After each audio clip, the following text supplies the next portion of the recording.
Aquarius Rising! Welcome here to Soul Passages Astrology. I am your astrologer, Georgia Dempsey, and I'm so thrilled that you stopped by here for your March 8th General Trends Eclipse Report.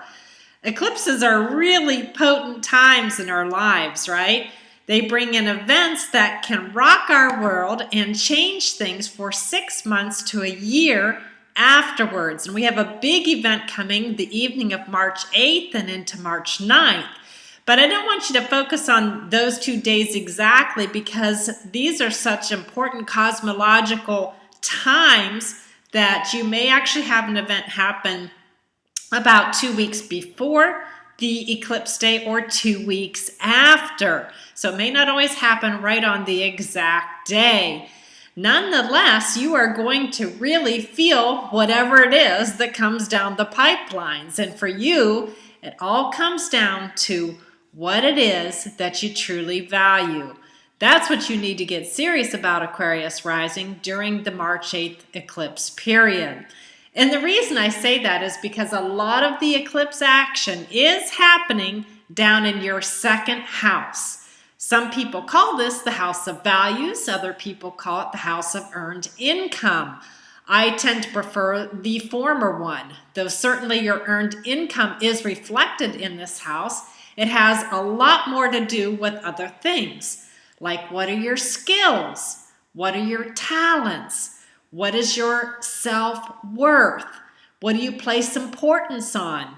Is it owning property? Is it owning a house? Is it developing yourself? Is it having time off to spend quality time with a mate?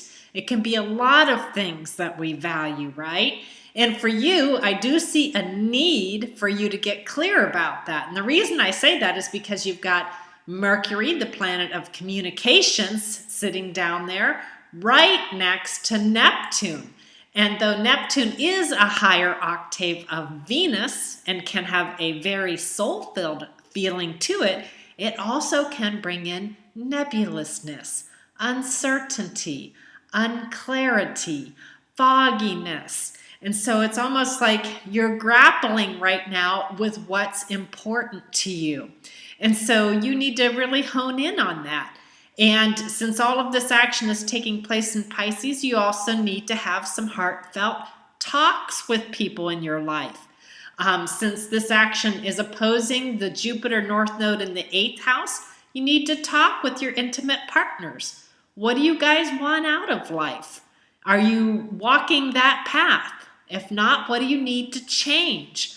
I see a need to talk to authority figures. And I say that because you've got Saturn up in your 11th house. And that could be parents. It could be people in the job, like a boss, for example. And you need to have chats with them and try to clear up anything that you're uncertain about. And truly just get solid in your own feelings of self-worth and what it is that is worth pursuing, right? And while you go through this mining of your value system, you need to take care of yourself. I say that because you've got Ceres, a dwarf planet, down there in your second house. And Ceres is all about nurturing yourself, taking care of yourself. For you in Pisces, feeding yourself emotionally, allowing artistic talents to flow, having a connection with the divine, listening to that spiritual voice in the house of earned income. So these are some of the things that you can do. And also just trying to soothe any troubled waters within yourself or those that you are close to. Now, at times during this eclipse, Chiron, the wounded healer, is going to touch both of your luminaries. So at times he's going to saddle up to the sun, and at other times he's going to touch the moon. So let's talk about the moon first. The moon is our emotions, our gut reactions, our habit patterns. It has a lot to do with the past. It can have to do with women in our life. It can have to do with mothers. And somehow I get a sense of woundedness here. So what can you do to heal wounded feelings around the feminine principle in your life? Do you have habit patterns that you need to change? Are you using emotional reactions that are not serving you well? Are you being fed spiritually and emotionally?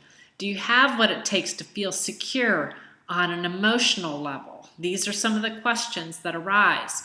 And are issues from the past coming to haunt you? Like if you felt insecure about money in the past, but don't really have a need to feel that way now, are you falling back on that, ooh, I was poor once, I hate to, be poor again feeling, when in fact you're a different person now and you have more talent, skills, and abilities to rely on?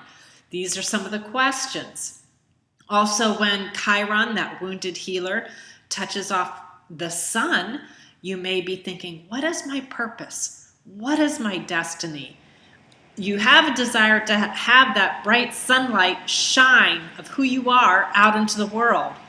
Who is that person and what is that person? What do you need to do to develop that person so that you can let your light out from underneath a bushel barrel, so to speak?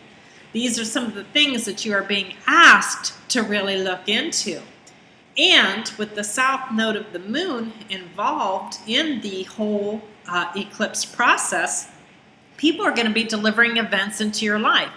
These could be people from the past who come back. These could be old issues, again, from the past. If you had a feeling of lack or wanting earlier in life, these issues could be coming forth now. Just recognize them for what they are and take a clear assessment of where you are today. And are those old scripts and messages still true? And if not, maybe you need to let go of those. This could be a very powerful time for you to develop yourself. If in fact you are feeling a lack of skills or whatnot to make an income, this is a perfect time to set solid seeds of intention for developing yourself so that you can stand strongly and firmly and know that you have the ability to take care of yourself on the physical plane. So think about what it is that you value. And I know a lot of these questions are popping up to you. Opposing this second house of what do I have to have, you've got the 8th house, which is what is absolutely most important in your life. And in the 8th house, you've got Jupiter in the north node of the moon in Virgo. And this is the house of intimacy. So this is, quality time with a partner that you love. It could be planning a family. Has to do with joint finances. It has to do with sex and taboos and life transformative issues. So, the birthing of a baby for some of you. And so, there's the opposing house, and it's saying, you figure out what's most important and put your energies there. And right now, I know you are probably feeling torn in many directions. And the reason I say that is because you have Saturn in the 11th house in Sagittarius, and it is squaring this entire axis of self-worth, earned income, versus spending time with a partner. And so as you get serious about your value system, then you need to start making those long-range plans that will get you where you want to be. Now, the trick of the matter is to make sure you're doing what is right for you. Because at this point in life, you are recognizing what some of the lessons or tasks are for accomplishing your long-term dreams and goals. And so, are you really going after what it is that you want? If so, knuckle down, get ready to do the hard work, and hang in there. If you're living out a dream that belongs to somebody else because you think you should be doing it, not because it's something you truly value, well, then you're probably going to suffer a little bit along the way, especially if it starts robbing you of those things that are most important. And so you are really going to, have to get into the value system. With Pluto sitting in your 12th house too, you might need to let go of some fears, some inhibitions, some old scripts, some karma to get past where you are at this point.